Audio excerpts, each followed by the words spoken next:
जनता को बताओ प्रोग्राम में हम लेकर हाजिर हुए हैं हिंदू मुस्लिम एकता और साझी संस्कृति की हकीकत। ये जानना आपके लिए बेहद ज़रूरी है। तो चलिए शुरू करते हैं। आज हमारे देश में कम्युनल फोर्सेस और पूंजीपति घरानों का गठजोड़ पैदा हो गया है। आज हमारी सरकार सिर्फ और सिर्फ देश के चंद पूंजीपति घरानों की धन दौलत बढ़ाने का ही काम कर रही है।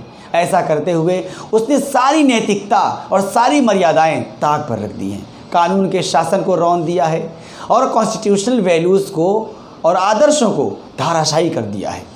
प्रेजेंट सरकार जनता की समस्याओं से ध्यान हटाने के लिए जनता में हिंदू मुस्लिम नफरत का जहर घोल रही है। आज हमारा देश और समाज बहुत बड़े संकट के दौर से गुजर रहा है। पूरा देश जैसे सांप्रदायिक फांसीवादियों और घनघोर आतंकवादियों के भयानक हमलों का शिकार हो रहा है। दोनों ओर की ताकतें झूठे प्रचार द्वारा इतिहास की सच्चाइयों को झुठलाने पर आमादा है। अब जब पूंजीवादी और हिंदुत्ववादी सांप्रदायिक ताकतों का गठजोड़ सत्ता पर आ बैठा है तो मामला और ज़्यादा गंभीर हो गया है। भारत की संस्कृति विविधतापूर्ण, साझी और मिलीजुली रही है। हमारे यहाँ बाहर से कई जातियाँ जैसे हूड़, शक, कुषाण, मंगोल, पठान, तुर्क, यूनानी वगैरह जातियों के लोग आए और यहाँ की संस्कृति, आचार, विचार और चिंतन से प्रभावित हुए। यहाँ की संस्कृति और चिंतन को प्रभावित भी किया और पास्ट में वे सब यहाँ की संस्कृति में रच बस गए। लगभग 100 साल पहले तक हिंदू और मुस्लिम संप्रदाय के लोग एक दूसरे की धार्मिक भावनाओं का सम्मान और इज्जत करते थे। दोनों ने एक दूसरे से काफ़ी कुछ सीखा, लेकिन पिछले काफ़ी अरसे से हिंदुत्ववादी सांप्रदायिक ताकतें इस सारी संस्कृति और सारी विरासत पर सबसे ज़्यादा हमले कर रही हैं। ये ताकतें दिखाना चाहती हैं कि यहाँ हिंदू और मुसलमान हमेशा से एक दूसरे के साथ लड़ते रहे हैं। इनके हित और मिजाज अलग अलग रहे हैं।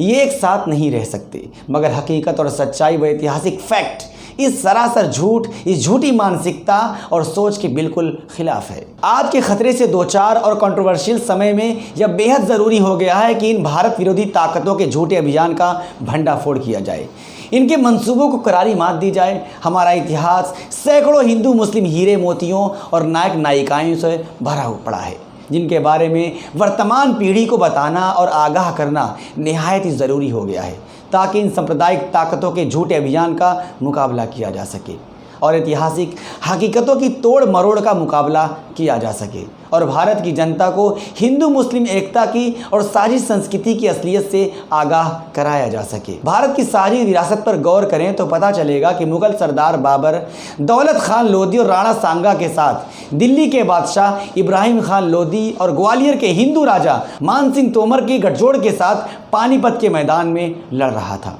जिसने इब्राहिम खान लोधी को हराया था। यहाँ हमें याद रखना चाहिए कि बाबर को यहाँ राणा सांगा और दौलत खान लोधी काबुल से बुलाकर लाए थे, ताकि दिल्ली के बादशाह इब्राहिम खान लोधी को हराकर दिल्ली की गद्दी पर काबिज हुआ जा सके। क्या ये हिंदू मुसलमान की लड़ाई थी? इससे पहले भी मुस्लिम हुक्मरान आपस में लड़ते रहे हैं। रजिया सुल्तान को भी मुसलमानों ने गद्दी से हटाया था। शेर शाह सूरी ने भी हुमायूं को हराया था। क्या ये सब धर्म युद्ध थे? नहीं, बिल्कुल भी नहीं।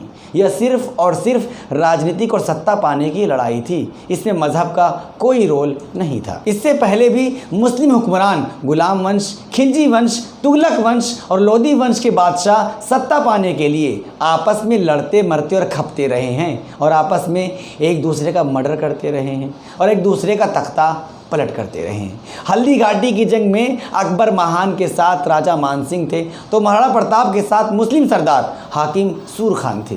यहीं पर एक हैरान करने वाली एक और हकीकत सोच में डाल देती है, वो ये कि महाराणा प्रताप के बाद जब उनका बेटा राजा अमर सिंह सत्ता पर बैठा तो उसने अकबर के बेटे बादशाह जहांगीर से संधि कर ली और उसके साथ मिल गया। अब इसे क्या कहिएगा? क्या ये भी धर्म युद्ध था? क्या ये भी एक राजनीतिक और सत्ता का गठजोड़ नहीं था? जवाब दीजिए, सवाल आपसे है। औरंगजेब के मुख्य सेनापति हिंदू राजा मिर्जा जयसिंह थे और उनकी सेना में जाधव राव, कान्होजी सिरके, नागोजी माने, आवाजी ढल, रामचंद्र और बहीर जी पंडेर शामिल थे। तो वहीं महाराणा शिवाजी के निजी सचिव मौलवी हैदर खान थे, तोपची इब्राहिम गर्दी खान और सेनापति दौलत खान व सिद्दीकी मिस्री थे। क्या यह कोई धार्मिक लड़ाई थी? यह सिर्फ राजनीतिक लड़ाई थी, यानी यह सिर्फ सत्ता की लड़ाई थी। इसका तथाकथित धर्म युद्ध से कोई लेना देना नहीं था। यह कोई धर्म युद्ध नहीं था। सिराजुद्दौला के सबसे भरोसेमंद दोस्त राजा मोहन लाल थे। मीर मदन उनके सबसे वफादार सेनापति थे। सिराजुद्दौला परम देशभक्त थे, जिन्होंने अपने देश भारत को कभी धोखा नहीं दिया। हैदर अली आज़ाद जिए और अपनी और हिंदुस्तान की आज़ादी की हिफाजत करते हुए अंग्रेज़ों से लड़ते हुए मैदान जंग में शहीद कर दिए गए। टीपू सुल्तान हमारे इतिहास के सबसे तेज़ चमकते हुए सितारे हैं। टीपू सुल्तान ने भारत के इतिहास में अपनी राजधानी में सबसे पहले आज़ादी का पौधा लगाया था। पूर्णिया उनके प्रधानमंत्री थे और कृष्ण राव उनके मुख्यमंत्री थे। टीपू सुल्तान भी अंग्रेज़ों से लड़ते हुए मैदान जंग में ही मार दिए गए, जबकि ये दोनों तथाकथित हिंदू राजा टीपू सुल्तान को धोखा दे रहे थे और अंग्रेज़ों के साथ मिल गए थे। इतिहासकारों का कहना है कि अगर ये दोनों हिंदू राजा टीपू सुल्तान को धोखा नहीं देते और उनके साथ गद्दारी ना करते तो टीपू सुल्तान ने उसी जंग में अंग्रेज़ों को हरा दिया होता।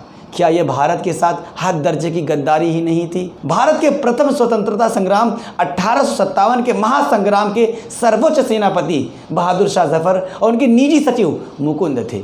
इस महायुद्ध की संचालन समिति में आधे हिंदू और आधे मुसलमान थे। इस महासंग्राम को एकता के सूत्र पिरोने वाले नाना साहब थे और उनके सचिव और दाहिने हाथ अजीमुल्ला खान थे। इन्हीं अजीमुल्ला खान ने कई देशों में जाकर क्रांति का अध्ययन किया था। उन्होंने ही उस 1857 की क्रांति की पूर्ण रूपरेखा तैयार की थी। इस महासंग्राम की एक बहुत ही मजबूत कड़ी महारानी लक्ष्मीबाई थी। उनके तोपची गौस खान थे और जमा खान और खुदाबख्श उनके कर्नल थे। इस लड़ाई की एक और बहुत ही कुशल और पराक्रमी शासक हजरत महल थी। उनके साथ राव बख्श सिंह, चंदा सिंह, गुलाब सिंह, हनुमंत सिंह, अवध के अहम सरदारों ने फिरंगियों के खिलाफ मोर्चा लिया और इन्होंने मैदान जंग में कभी अपनी पीठ नहीं दिखाई।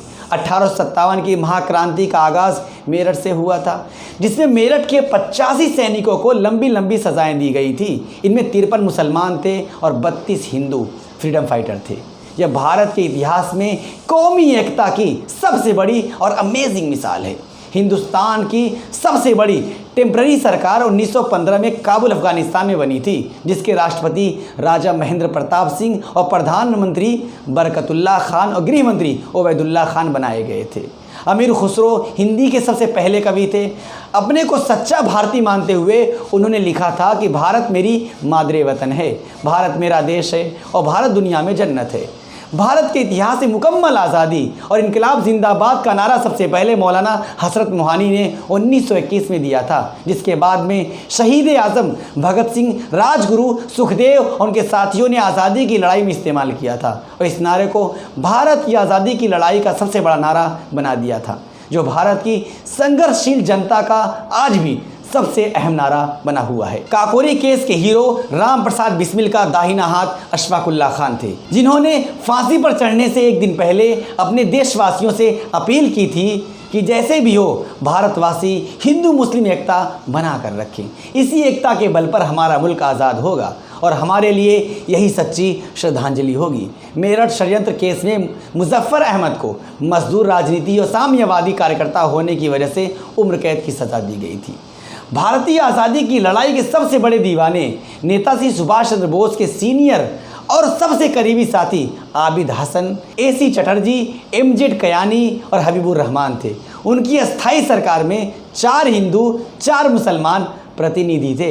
इस तरह हम देखते हैं कि हमारे यहाँ बीते हुए कल में जो लड़ाई होती रही है वे कोई धर्म युद्ध नहीं थे, बल्कि वे राजनीतिक और सत्ता के लिए लड़ाई थी, जिनमें हिंदू और मुसलमान साथ साथ और एक दूसरे के खिलाफ भी लड़ते रहे हैं। अभी फ़िलहाल समय में हर प्रकार की सांप्रदायिकता और आतंकवाद के खिलाफ प्रचार में ये हिंदू मुस्लिम हीरे मोती, नायक, महानायक और वीरंगनाएं हमारे लिए बहुत ही कारगर हथियार हैं। भारत की सारी संस्कृति, गंगा जमुनी तहजीब और साझी विरासत और सारी संस्कृति को बचाने के लिए हमें इन हीरो मोतियों का इस्तेमाल करना चाहिए और सांप्रदायिक ताकतों के झूठे प्रचार का भंडाफोड़ करना चाहिए और मुकम्मल जवाब देना चाहिए। यह आज का सबसे अहम काम है। वर्तमान में ये सांप्रदायिक ताकतें हमारे मिले जुले और एकजुट समाज की एकता को झूठी बताकर, अफवाहें फैलाकर तोड़ना और बिखेर देना चाहती हैं कि हम लोग हिंदू मुस्लिम के नाम पर लड़कर और कटकर मर खप जाएं।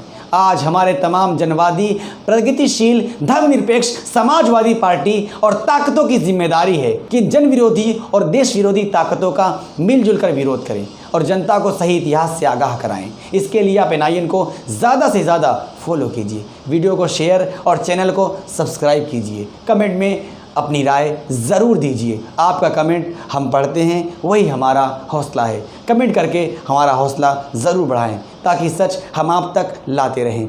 यही इस वक्त की सबसे बड़ी ज़रूरत है और इनका सही इस्तेमाल करके ही सांप्रदायिक ताकतों के मुस्लिम विरोधी, झूठे और फांसीवादी व नफरत भरे अभियान का भरपूर और कारगर जवाब दिया जा सकता है और मुकाबला किया जा सकता है और जनता को सच बताया जा सकता है। याद रखना कि सच जानने वाली जनता ही इन सांप्रदायिक, फांसीवादी, जातिवादी और जन विरोधी ताकतों की देश और समाज विरोधी मुहिम और पॉलिसियों का मुकाबला कर सकती है और उसे हरा सकती है।